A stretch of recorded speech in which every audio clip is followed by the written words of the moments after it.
as I said, normally after a race you're gone.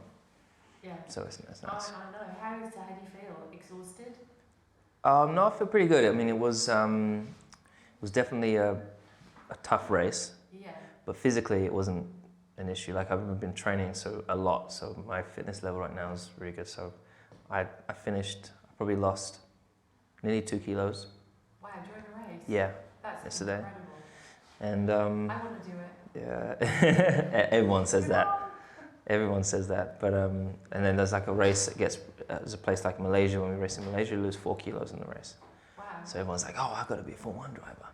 That's amazing. I've got to lose the weight." That's what you've got to do next then, the book. Yeah, there's nothing you can do. It's just working out it's like working out in the sauna. But yeah, I mean, I've been racing a long time. I've been racing 23 years. Yeah, it's incredible. It's something like, was that 151? No, I think I've done 168 now. Oh, is it already? Wow. I believe so. Yeah. I mean, I read somewhere that Sebastian had 157, and I had 10 more than him or something. Okay. So. I can't keep up. It's a lot of races. Like, I can't believe it's already started the season again. I know. It never stops, but it started off well. And this team is just fantastic. So it's the best thing that ever happened to me moving to this team. That's good. Good.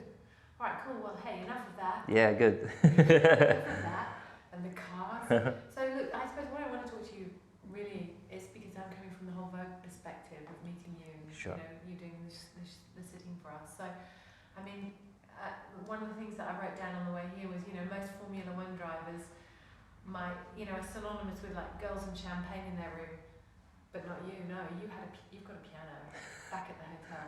Really? Well, firstly, there's no Formula 1 driver out there that has girls and champagne in their room. Okay. I guarantee you. Okay. They're back, most likely, reading a book or or they've got their family and their kid back home. Yeah, like it's like James Hunt back in the day. It was kind of the champagne and the 2 girls in the bed, and then that was a good time. But yeah, that's not really how Formula 1 drivers are today. Not that I know of. And me, no, it's not. I mean, during the race weekend, you're working, but I'm more outgoing. I'm not really in my room a lot. So tell me though about piano. To come back to that, obviously, you were saying that you're in the same hotel that Madonna's just cleared out to go up to Sydney, and so you managed to get her piano. Or the hotel That's what piano. I was told. Yeah, the hotel piano. But yeah, no. Well, just for me, basically, I'm traveling all the time, and I have all of these. I mean, since I was 16, I had a list of things that I want to do, and I'm 31 now, and there's still things that I haven't done, such as I wanted to learn how to play the piano. So, but because I'm on the road all the time, it's impossible to get a teacher unless they come and travel with me, and that's not really something you want for, because I might not even be able to fit them in a day. So what I've managed to do is now make sure everywhere I get to, I always have a piano in my room. So then, if I get 15 minutes, I'll sit and just play something. So this weekend I learned like a couple new songs, which is unusual because normally it's one song for 6 months. That's good. So. I saw on your Twitter feed a little burst of you playing the big screen on the piano. It looks cool. Yeah. That was at home. Oh, was it at home? Yeah. Okay, so it's a little while back. Yeah. Well, it was literally just before I came out here. So is that like a how to play the piano screen as well? Does it teach you? Is there a program that talks to you? Which screen? It looks like there's a big computer screen on top of the piano. Oh no, it's like a thing that you put the book on if you could read. Screen. I was like, no. Oh my god, that's a high-tech piano. Yeah.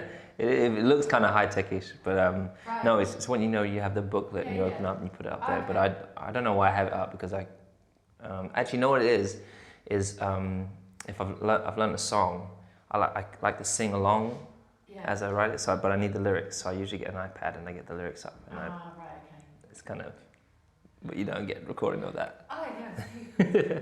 So you, in a way, you're self-taught then at the piano. So far, yeah. That's quite good. But I really enjoy it as well. I think years ago, when I was, I think I was 12, I had one piano lesson, and it bored me to death. I was, I'm difficult in the room, really tiny room it was a really old lady, and she wanted to teach me Bach or some classical stuff.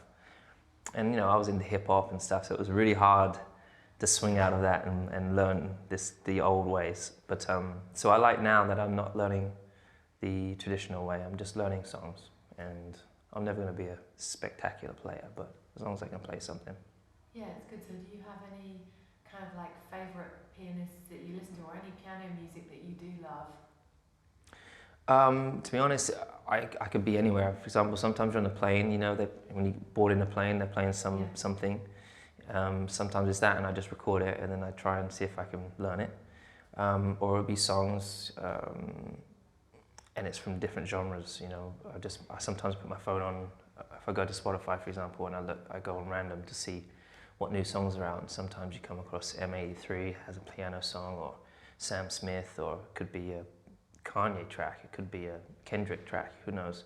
And you know, you just try and dibble dabble, and then once you learn those different keys, which takes some time, then you can mix it up and you can kind of almost make your own things up a little bit. So you and music, obviously it's really a very important part of your life, and it's one of the things that you're doing and want to do is you kind of progress through everything that you're doing right now, even on the track. Do you think that that will be your next step after this highly competitive life? Do you see music maybe as a release and the next big challenge as well, to really crack into that world? Like, do you want to go into, I mean, I know you've already done some things, but do you see that as the future? I don't see it as the future, I see it as the now. So it is my escape right now. I think music is, you know, music I feel is really the key to the soul, I think, but it transcends in all of us. Like, even if you don't think music's important to you, we hear it on the radio, we hear it on the train, you hear it on a flight, wherever it may be. So, and for me, just, it is a part of, even more so a part of my life. You know, I don't go anywhere without listening to music. It helps me get into the mood when I'm training, when I'm racing. So do you listen? You obviously they're talking to you in your helmet. Yeah, I can't have music. Are you not allowed? Have you tried? No. So I asked if, because they obviously got two earpieces. I asked while we're practicing, because it's sometimes really boring when you're doing 180 laps in a day, and you're out there on your own and they're not talking to you. So I was like, you know, can I get a small iPod in one ear and just have music going? Because I don't know. So for next year, I will try and see if I can drive along to some music in practice. But in the race, it's impossible because you have to be so focused. So when you're being focused in the race, what are you thinking about when it does get lonely on lap like 169? Well, geez, in practice, you're thinking, you know, about the flight. You're thinking about the next destination. You're thinking about you're gonna be able to pick your dogs up. You know, you're thinking about the next restaurant you go. Yeah, life. But back to the music thing. It is literally just something I really enjoy doing, and the more and more I do it, the better it gets. And it is a serious process. Like, people perhaps don't appreciate when you go and buy an album just how much work goes into one of those.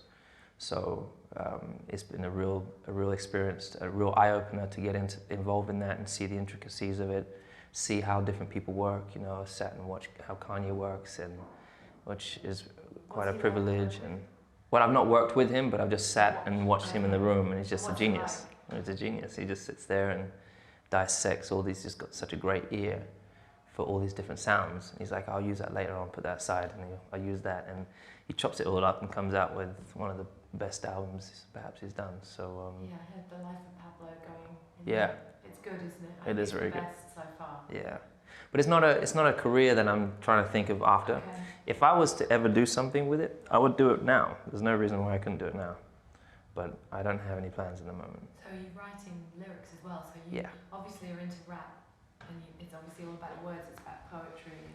Well, I grew up to like NWA, you know, Rough Riders, Wu-Tang Clan as a kid. So naturally I was into hip hop, but I don't do hip hop. It's a mixture of hip hop, R&B, but I sing. And some of the stuff you do is kind of, you can kind of sing rap a bit kind of like how Drake does it. But yeah, I mean, there's a mixture of stuff. It always seems so personal. All of that whole world is so personal. Those lyrics are about loss, love, breakup, all of that. Are you going to put it all out there? Well, I think definitely when you do music, you can show your most vulnerable side, but you don't have to. Some people do.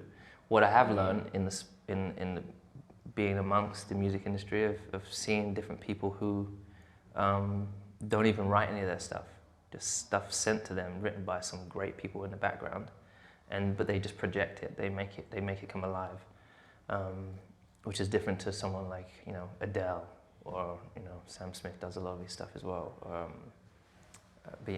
Actually, Beyonce doesn't do it.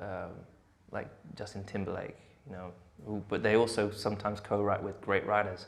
There's these people in the background who are just geniuses at coming up with lyrics, or at least taking what you're feeling and putting it into words so you can translate it. Do you love writing?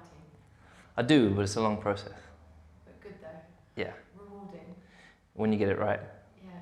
Who's on your playlist at the moment? Who have you been listening to the last few days? On the weekend, who was I listening to? I was actually listening to Rihanna's album. Favourite track? Favourite track on the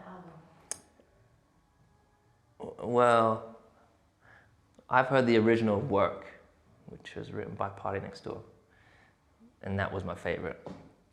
But I'll probably Sex With Me is pretty dope. So that's probably the one I was listening to most of the weekend. Who else? I listen to a lot of Ty Dolla $ign at the moment. His last album is really good. Probably never heard of him. And then, I don't know. Otherwise, sometimes I just put it on random. I don't know. Spotify's great because I'm not always seeing the new stuff that's being released. So you can just go to new releases, and sometimes on iTunes as well, and just see what's out. Yeah. Okay. So I wrote down things like classical music. Can I just say, what is on here? I mean, that is a work of art. I was on the plane and I thought Was it a bumpy flight? Yeah. I've got No, honestly, it's really creative. I was only joking. It's really creative. I was just thinking about you, how it would be great just to be free, to be so famous, but to be free. And those are what I was thinking about when I was writing down my questions for you. So I wrote down. You're an artist, you know that. I can't read my writing anymore. Yeah, I wrote down things like the important things to talk to you about. Obviously, creativity, piano, and I've written down your soul and how important that is for you. You seem like somebody who really connects through into everything you're doing, through the language that you use, even on your Twitter and Instagram, and things that you say to people, and that you use words like focus and all those things that you use in a really great way. And so I feel that you will be a natural, for your writing. Yeah, and then I really wanted to talk about your process, which you've kind of talked about how you work, and then really moving into kind of maybe fashion as well. And you touched on Kanye, who has this world that he's created. He's not president yet, but he will be one day. But he's created this kind of really cool new world that you can explore lots of different things, and he's kind of made it okay to do that, and I think that's quite great. And I suppose I just wanted to ask you about how you feel about, obviously it's Vogue, about clothes and about fashion. I know you were just in Paris, and you went to someone who said, why did you go? Okay. Why? Well, the great thing I see with Kanye, and lots of other people actually doing it, people put you in one box. It's like, this is what you do, and don't focus on anything else. Just focus on that one thing. You can't focus on two things at once, all these different things. And I love being creative. I feel it's boring if you're not being creative, if you're not exploring your own abilities, if you're not maximizing your life. We only have one chance. Time is precious. Explore, find out what you're good at, find out if you can get better at the things you're not good at. And so I try and dibble and dabble in everything that I can get my hands on. And the good thing with Kanye is, with his music, he was also put in the box, you're a musician, you can't do fashion, what are you talking about? And people frowned upon it as well. Now he's a fully fledged fashion designer, and even though he's gone through difficult times, he just keeps pushing with it. It's his passion, and he doesn't care what people think, and ultimately it doesn't matter how people judge him with it. And geez, my friends over there is wearing the Yeezys. I've been wearing Yeezys all weekend. Good, aren't they? Yeah, they're fantastic, and I think that's inspiring for people who are in that space where their friends know that this is what they do, but their real love's over here, and they just do this as a side part, you know, and that's what I love. So I'm racing, but there's, you know, my love is music. So I'm, you know, I'm exploring those things. And when it comes to fashion is something I've always wanted to get into. I think at a young age, and particularly with racing, it was only racing. There was nothing else till I got to Formula One, and even in my first Formula One years, nothing else was allowed in my life but racing and training. You know, I had no social life. There was no time for anything, no shopping or anything. And it was always something I really wanted to get into, so I was always buying magazines, and I'd buy literally like 10 magazines for a flight, and I'd just be going through, ripping pages out, drawing, sketching, like in terms of, I want this outfit, how can I find it, you know, writing down names, and then, but I was really restricted where I was before. I wasn't able to do fashion shows. I wasn't able to go to any. And if I did, I would only be in one certain outfit. And once I moved from there, a part of that movement was to be able to be free, to be able to be myself and explore. So I've been going to fashion shows, which I love going. I love going and seeing other people, just standing back. It's a different world to my world. No one knows me, which is kind of neat. And I get to just see different creative people. You see people from so many different walks of life, different dress. The other day I saw some guy, I think he was a guy, and he had this incredibly strange outfit on, but it's like jewels hanging all over him. Do you know who it was? I don't know, I'm trying to think. Where was it here? No, it was in Paris at the Vivienne Westwood show. He was on some stilt kind of really high shoes, and it's difficult to explain what he was wearing, but it was lots of colours, and it was amazing just to see. And I was just like wondering, what does he do in life? What's his story? And I'm fascinated by that. So I like going to the fashion shows and seeing these designers come out with new creations. You know, when you go and see Stella McCartney or you see Vivienne Westwood, two completely different people, but both geniuses in their own way. You know, I love to see that, and that's where I go. And you were at the menswear shows earlier in the year, weren't you? I was. I didn't get to go to as many this year because it didn't fit as well with my training and my. So I had to, you know, with my job, obviously, got to sacrifice some things, and so I didn't get to go as many, as I'd hoped. And I missed Kanye's show, for example, which I was so upset about. Yeah, but again, I love going and just seeing how it's evolving. What's crazy is that, you know, I spoke to Stella after a show, like a couple of days after her show in Paris. I was like, so what's next for you? You know, you get a holiday? She's like, well, no, I had one day off, and now I've already started designing next line. I'm like, what?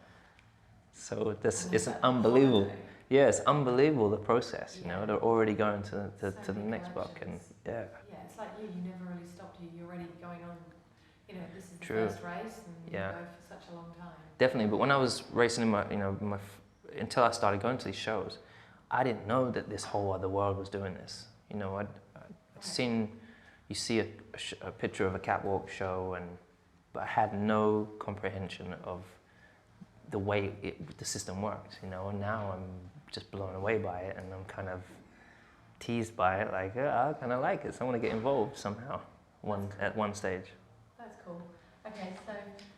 Don't worry, I'm not going to be done designing any clothes. So much about fashion that you obviously starting to learn everything, and we'll know already is about image, about photographers, and, you know, which ones have you already started to like drill down into who you'd like to work with and the things that you'd like to do with some of the big name?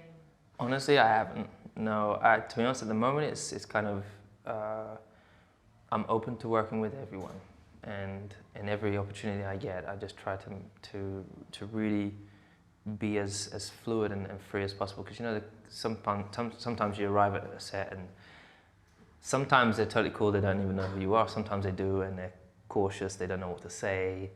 And I just want to make sure that I want to get the best out of the photographer, and I want him to get the best out of me. So, and that's the same with all the people on set. So I don't particularly have, I mean, I did a shot with David Bailey years ago, and he's a legend. And unfortunately we didn't get the best shot. It was literally one picture it took.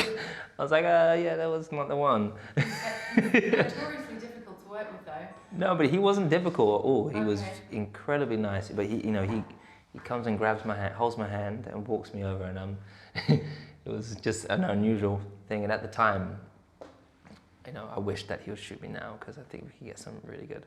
But Tell him. legends. David. Yeah, I'm sure I could get hold of him now, probably. But honestly, I don't have any plans like listed out at the moment. Okay, so we're now obviously you're kind of really in this whole millennial girl world as well. Oh, really? You're in the millennial girl What's the world. millennial girl world? Kendall, Gigi, Bella, the Okay. Hadid sisters, Okay. and you kind of are. I think if you're involved, even going to a fashion show at the moment and being you, you're going to be in that world. So Sure. what's that world like? Christine said I should ask you for insights. Okay.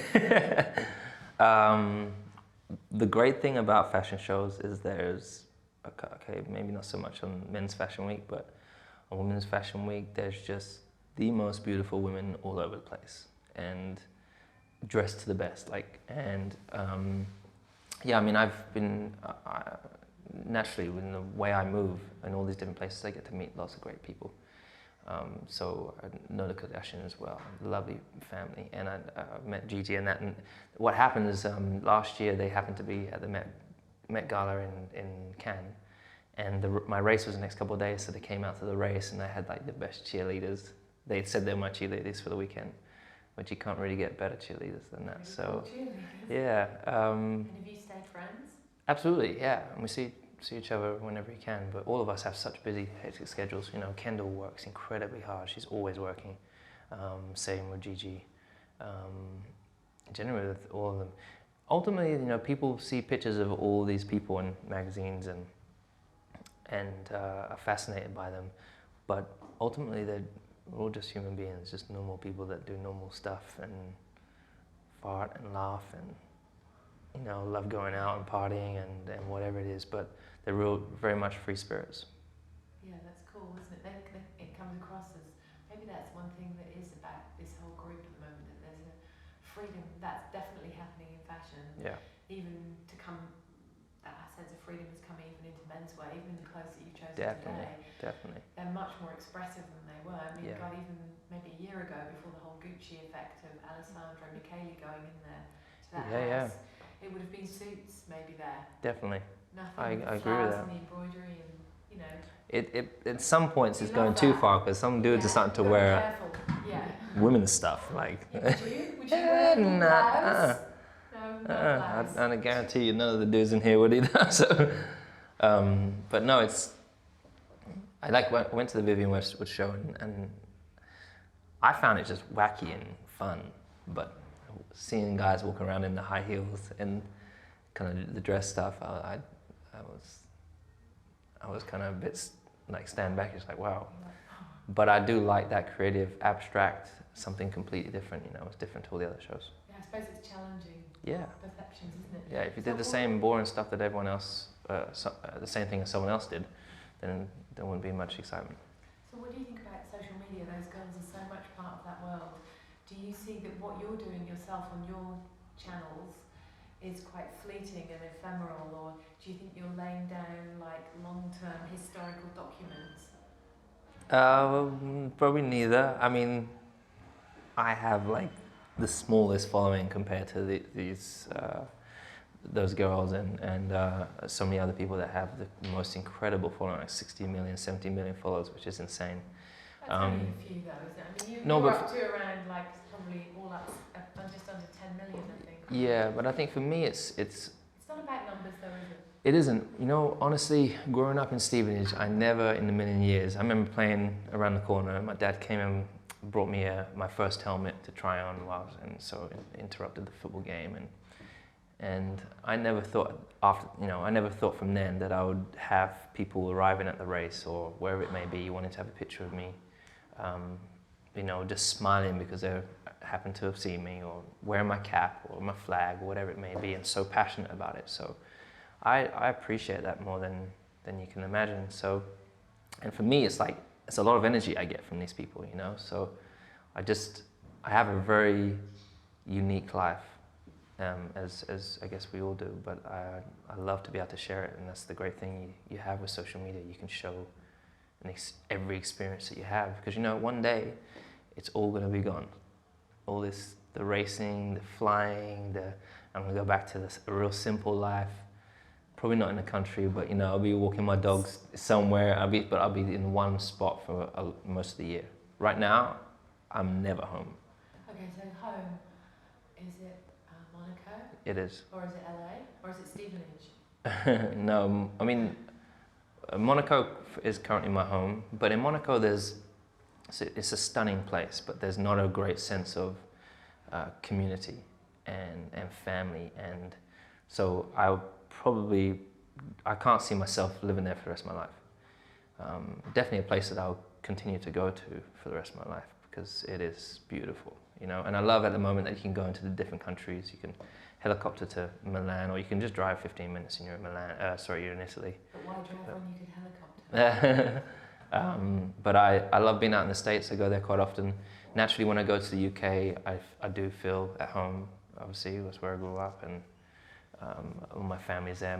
My original friends from school there. So, but I don't know where I'm going to settle. I still, at the moment, have no idea where I'm going to settle down one day. I suppose that depends who you meet, doesn't it? And Sure. so many things are still to come. And to Definitely. happen for you. And that's exciting, you know. That's good, isn't it? So do you think, is architecture, again, something that you really love and appreciate? Have you started to even think, yeah, I've got the money, I can build my own place? Like, you can just from the ground up have what you want, and it would be fabulous. Do you know who you want to work with? I don't know who I want to work with in terms of interior designers. I mean, I follow some interior designers and a couple of different Instagram things, so you can see the different looks of houses. So I'm always looking at that. And again, when I'm going through airports and I see those magazines that have properties, and I'm always going through to kind of get ideas. I'm really fussy, so I haven't even bought many places. I'm struggling to find a place in London or New York if I've been looking, but I have built a house in Colorado. It was actually already built, but I stripped it down and redid it, and that was my first real creation, so my friends seem to love it. So, are you a minimalist or are you opulent? What do you love? I wouldn't say I'm a minimalist. It's all about comfort. I want to feel comfortable. You know, you go to some places and they're minimal, but really fashion and really modern and not comfortable. You sit on those couches and you feel super awkward. So it's all about lounging. You know, I want to make sure that everyone comes. You know, my friends and family that come can just walk around in their onesie and just like onesie and tea. But I do love architecture. When I go to different countries, I'm always taking pictures. Like when I've been to Paris, it's got great architecture. I love old buildings, Grade 2 buildings, for example. I love when I went to Moscow, seeing the crazy designs they have there of buildings. So I definitely am into that. And when you go to Dubai, it's kind of all. I don't love the architecture there. You know, it's got no character. I love stuff like even this spot has character, you know. And so art as well. I've read that you really like Andy Warhol. Yeah, he's one of the many. Exactly. Legend. Absolutely. There's a great exhibition on at the moment here. It's Andy Warhol and Ai Weiwei. I heard, yes. It's very good. Yeah, it's really interesting the parallels between them. I'm sure. I've not had the chance to go when I've been here, but. Are you a collector? Are you starting to spend some of your money on important artwork or collecting young artists? I generally like young artists. I mean, I did look ages ago at a Monet. But I was like, yeah. Show me the price tag. No, I was bidding with one guy, and he just had way too much money for me. He just kept going, and it was an exciting process. But did you get carried away like the house, and your dad's there saying no? Yeah. No, Lewis. Well, the thing is, you have to set yourself a maximum that you're gonna go with, and then, we started way beyond that, and it just kept going. But fortunately, I woke up the next day, I didn't have it, and I was really happy I didn't have it because I had that money in the bank. But yeah, I prefer like just through friends who, you know, my friends for speech, for example, is massively into art. So he's always kind of helping me, introduce me to new people. I've got an older friend, and got some incredible art. His dad was one of the biggest collectors years and years ago of some of the Monets and Van Goghs. So I'm always kind of being exposed to it, and I'm slowly learning. But it's something you have to really spend a lot of time to really understand it. And currently, it's not a serious focus. But I do have art. Like I have a Remington. Have you heard of Remington? No. Sculpture piece, beautiful. Remington, a bronze sculpture of a horse, and yeah. Anyways, you can check it out. I will. And then I suppose the next thing I wanted to talk to you about was movies in a way. So are you you have this kind of adrenaline junkie thing going on where if you're not driving crazy cars, you're skiing or hitting golf balls into the stratosphere. So I put down James Bond or James Corden, and have you done his carpool yet?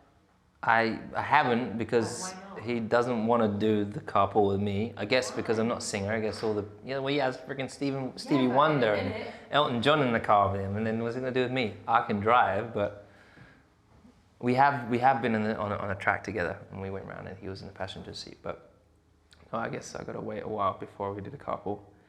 But that's going on the list. Yeah, that'd be kind of neat. The stuff he does is great, and he's been super successful in the States, which is great to see. Great guy. That's funny. But yeah, I love movies. Big movie fan. Yeah. So I mean, geez, So it's kind of a sickness, really. Oh, I love that. Because you watch too many movies, and I've actually trying to stop. So I want to read more, because I don't feel like watching particular movies makes you any smarter, and I want to learn always. So, but I do love watching movies, action naturally, but a mixture. Love the new James Bond movie personally. But yeah, I think Daniel's done a great job. Yeah, he's good. Who's next? I don't know, but next James Bond? Come on. But you can never beat Sean Connery. Let's find the next Sean. When's the next guy that's going to speak like him? I heard that Idris is going to do it, and I'm like, I mean, I'm a big fan of him. Of course. I'm a big fan of Idris, but I can't see it as a James Bond personally. But it would be cool to have a black James Bond at some stage. Bond. I have no idea who. No, who would be good as a You'd be a good James Bond. Bond? Idris doesn't even speak posh. He's not even a posh. But you could rough it up. You could probably. You probably could. No, I don't know, but that's something I went to a couple of the Oscar parties, and before I flew back for testing. And it was just crazy to sit there and see these people that I've seen on TV, and just trying to keep my shit together, not because naturally you're like, shit, that's Tom Cruise or that's Will Smith. And even though I'd actually know these people, but I'm still like, I grew up watching Fresh Prince, so naturally when you're around Will, he's exactly that person that was in Fresh Prince, which is sick. But they're probably going, there's Lewis Hamilton. No, Tom is a little bit like that because he loves racing. So some of them are big racing fans, and Tom loves cars. He's like me in the sense that he is an adrenaline junkie. We're in touch, and he's always working. Probably the hardest working person I've met in terms of the hours he does and training, and he's always learning something new. He's like, oh, I'm in Florida learning how to hold my breath for 6 minutes for this movie. I'm like, well, why don't you just take oxygen? He's like, no, it's got to be real. So, I'm like, why does this guy not have an Oscar? Because he does all his own stunts, and that's what movies should be like, it's got to be real. Are you a TV binge watcher? Do you go to series and just watch the whole I don't, honestly, I've not, I never watch TV for TV shows or anything like that. No Netflix? It's only movies. It's just all movies? It is, but a friend of mine got me into something. I can't remember what it was, but it was about a school teacher that was doing drugs. I can't remember what it's called. Who was selling drugs in the background, I think it was. But I got really stuck on that, and we started watching a bunch of those, and then I kind of stopped seeing it and never watched it again. So I like documentaries. Yeah? Yeah. What kind of documentaries do you like? The last one I watched was about whales. It was at the Blackfish, which was kind of disturbing just to see how inhumane we are as human beings. That's kind of sad to see, not only with whales but with all animals around the world. It's to the point that I'm seriously considering going vegan. But I don't know what impact that's going to make. No one's really going to follow me, probably, you know? They might. Yeah. If I get 10 people to follow me, it's not going to make any difference. It's still going to be all these savage people. It's 100, then it's 1,000. Yeah, but they're still going to have these savage people doing these things, you know? I just don't know how these people who have hearts can do the things they do to these animals. Yeah, Like- it's terrible. Like I squash a fly and I'm like, damn it. That fly was just chilling on his own and I feel terrible. So I wrote down then, so maybe I've written down speed freak or control freak. I would say neither. That's what I'm thinking. Not a control freak? Did you say I'm a liar? That's all both. She says I'm both. What do you mean I'm both? That's all I I only see my, so you is with me all the time, so she sees me do all the things I do. I don't think I'm like, I don't feel, yeah, for sure. I guess you like to be in control with most of the things you do, but I like the idea of being out of control. That's why I like skydiving. You're not in control. You're out of control. Yeah, I Would you kind of, like to repeat that? I like being. I like the experience of losing control for a minute and then being able to control it.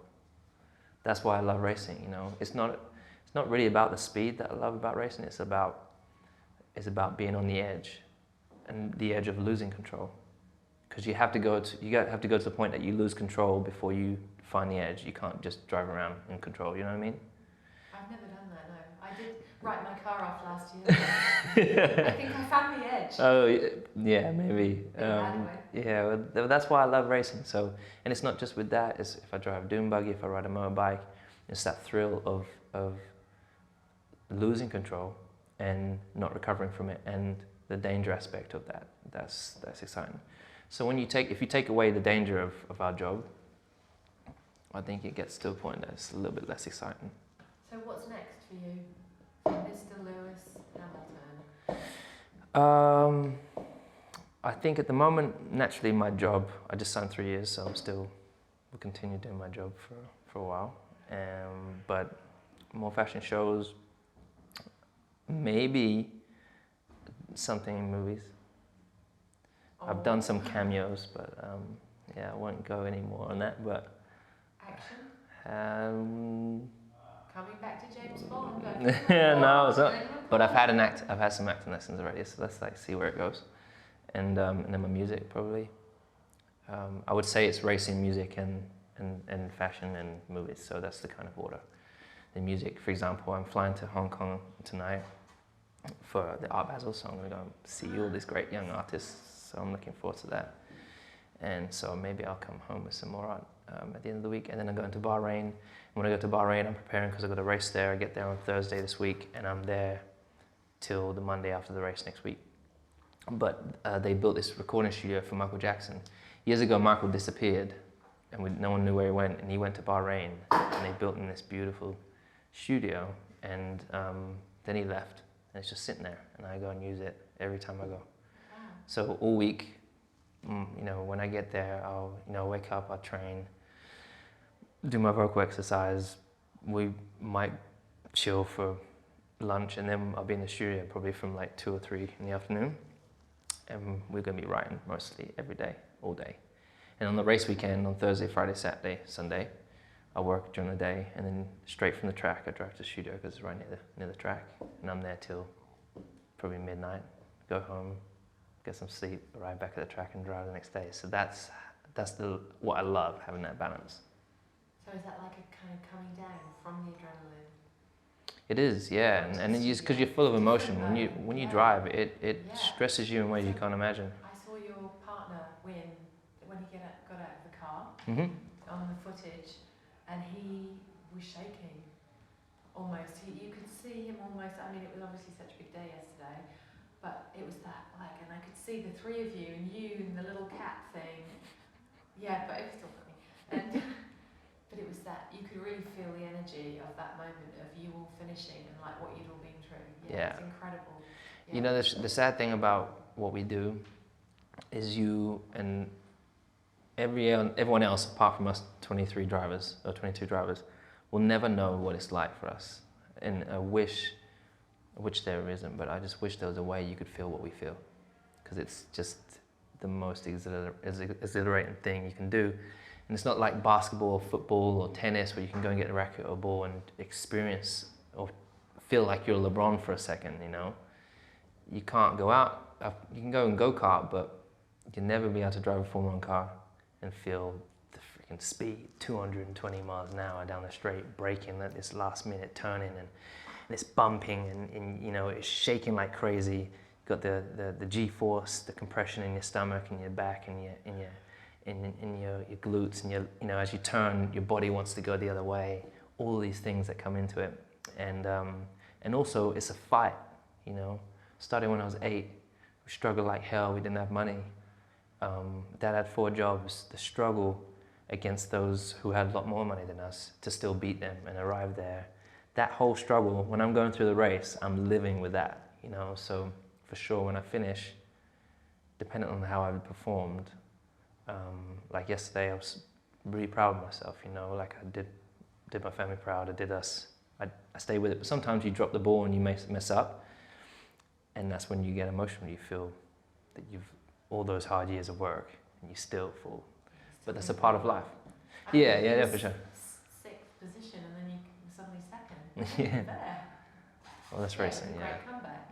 Yeah, yesterday was good. And we got 20 more races. There's a long way to go. Yeah, one last thing that is interesting, and it stays with me, that you were talking in one of the interviews about superstitions, and it was interesting, you talked about how you'd had a conker that your brother had given you, and that it had dropped out of your suit. Oh, I love conkers. And I thought, oh God, I should take him a conker, because I bought a conker. But then it was good, because I listened on, you were like, but I've dropped that, I've stopped that superstition stuff. Yeah. And I thought that was good. It was like a really good thing, that you just face up now, and you're not going to be trammeled by those kind of processes.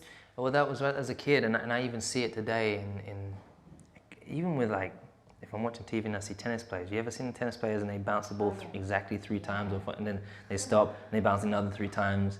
You know, like a sequence they go through. And you know, top athletes do it. Young kids are getting into it, and I just feel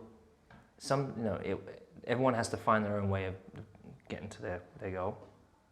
But yeah, as a kid, for me, I had lucky boxer shorts, had a lucky conker, and it was cool because I watched Cool Runnings, and he had a lucky egg, and you know, so it's a neat thing. And then there was a sequence in how I would get ready for my race. And one time I missed one of those sequences, and I got in the car, and actually it's happened twice. Happened in 2002? It happened, and I somehow hadn't even done my helmet up. I'm on the formation lap, and I realized I've never done my helmet up. So then I'm trying to do it up on this formation lap. I'm going crazy. It gets to turn 1, crash, I'm off.